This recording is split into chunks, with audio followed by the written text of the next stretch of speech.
Okay, I'm going to take you through the uranium market. I presented here the last event earlier in the year. A lot has happened in the uranium market, except for the uranium price and the stocks. Things have really been changing, but it is going to change a lot.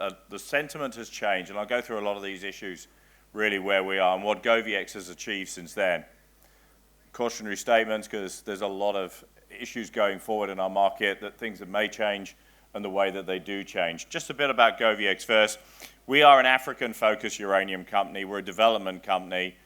We have 3 projects, 2 of them which are already fully permitted and are ready to be built. Our main project is the Madaouela project in Niger. We put most of our effort into that one to get it ready. We've got a strong relationship with our government there, and we're focused on improving the feasibility study and the debt financing to get that project going, and a strong group of shareholders who've invested into us over time. We are only in Africa. A few years ago, we did do a strategy review of other regions around the world and decided that actually being in Africa was one of the easiest places to operate, particularly in the uranium market. If you're in the Australian market, every time you change government, you have yourself stopped in the uranium market. You've still got a 3-mine strategy. Various parts of Canada, they're changing the environmental permitting, making it more difficult, and you really can't go into Kazakhstan unless you're a major or Russian-backed. So we focus where we are. We're very happy with it. The governments we're operating with are all commodity-driven governments. They're very pragmatic. Even when they do slightly go off the rails, they always tend to come straight back onto those rails again, particularly in Zambia with taxation. But Niger has been producing uranium since the early 1970s. It's produced 140,000 tons of uranium. It's about 8% of the world's production has come out from there.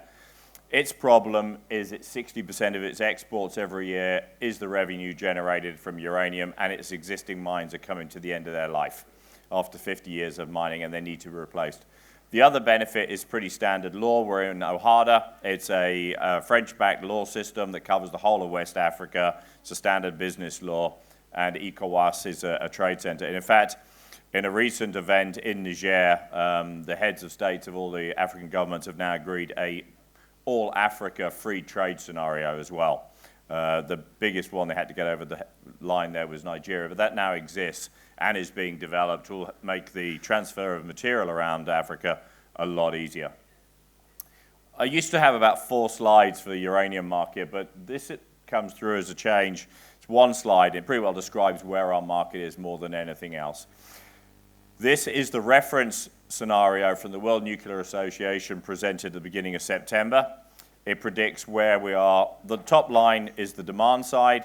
The bars are all the existing assets and assets that have got to come back or planned assets. The pink is what needs to be filled.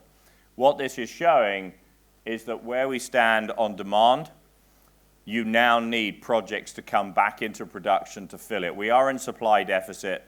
This is an interesting one because there's about 20 different people on this working panel from all parts of the industry, supply side, demand side, who put together the data that builds this.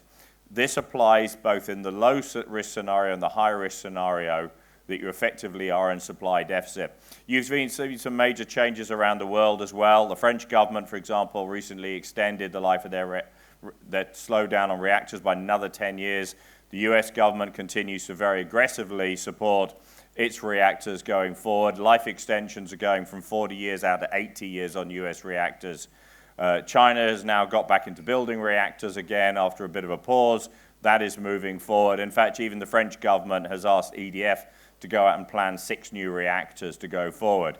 So that's demand side is very strong. But what you're hearing from the supply side is that Cameco shut their main project, the McArthur River mine, about 18 million pounds, about 10% of the world production, 18 months ago. They will not restart it until there's a spot price, the contract price, well over $50. It's currently 32. Kazatomprom, the largest producer in the world, is currently running 20% below what it's allowed to produce at. It won't restart any more production unless Cameco restarts McArthur River. So effectively, you've got this duopoly out there. The market is quiet at the moment. What you've been waiting for is the US government to make a decision on something called Section 232. It was a defense protection for the existing producers. The government turned that over, but it went into a 90-day working group, which they've just extended for another 30 days. So the big issue here is what's going to come out of that. At the end of the day, my personal view is probably not a lot will come out of it. It will be protection for the reactors, but what it will do is remove, whatever happens, will remove the stagnation that's currently in the market. You're seeing very little trade going on. Every time somebody bids, they're not in the market doing any more work. So in the last week, we've seen almost no trade at all. Market price has fallen off.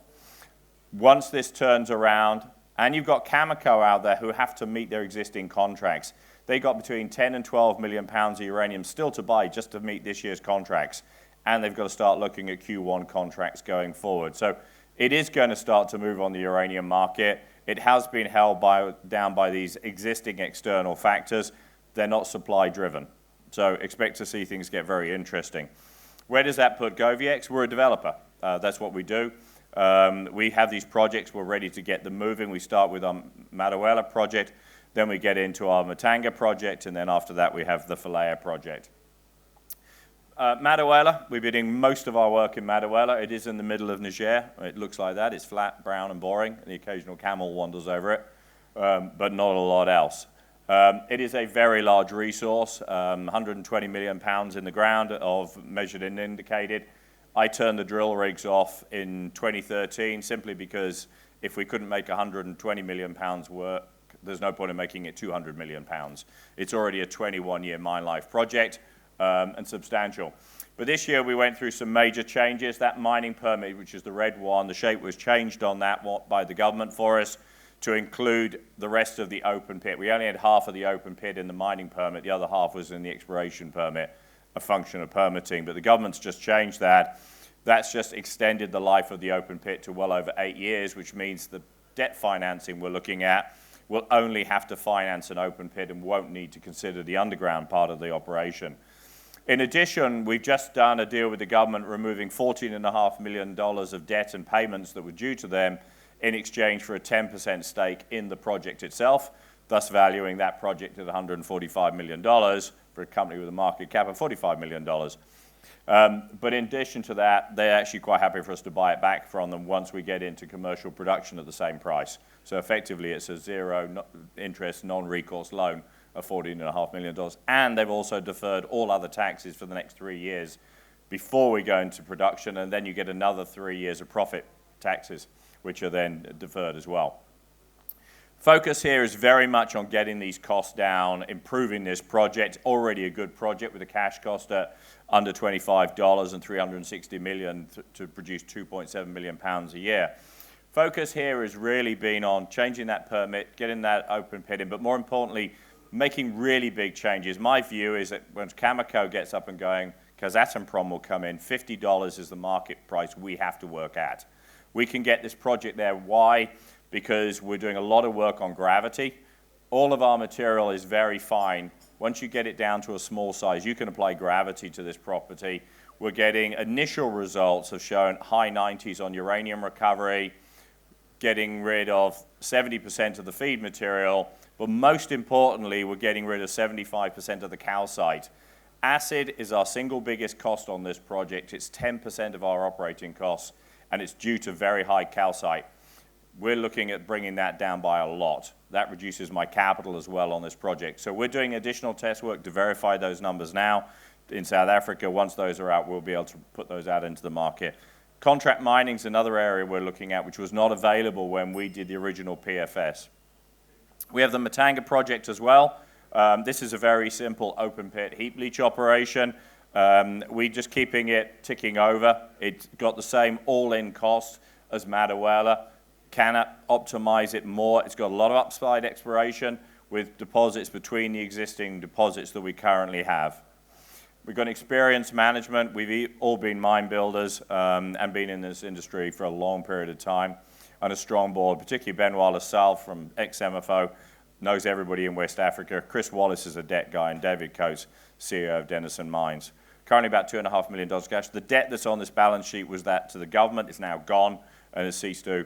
We're very liquid on the TSXV, split probably retail and institutional on that major shareholding block. But this is really is the valuation chart. The developers on the right-hand side, the producers are on the left-hand side. In the last cycle, the best performing two stocks were Paladin and Energy Fuels. Why? Because they went from being developers to being producers and turned around. In addition, the four largest transactions that took place in the uranium sector took place in Africa as acquisitions were bought up. Smallest was $1.2 billion for the Makuja River project, which is a lot smaller than ours. So just to reiterate, you've got a strong shareholder base. We've got a really large resource, a lot of exploration upside. We're permitted. We're getting our Madawaela project ready for construction, and we certainly believe in the fundamentals of the uranium market and pricing going forward. Thank you.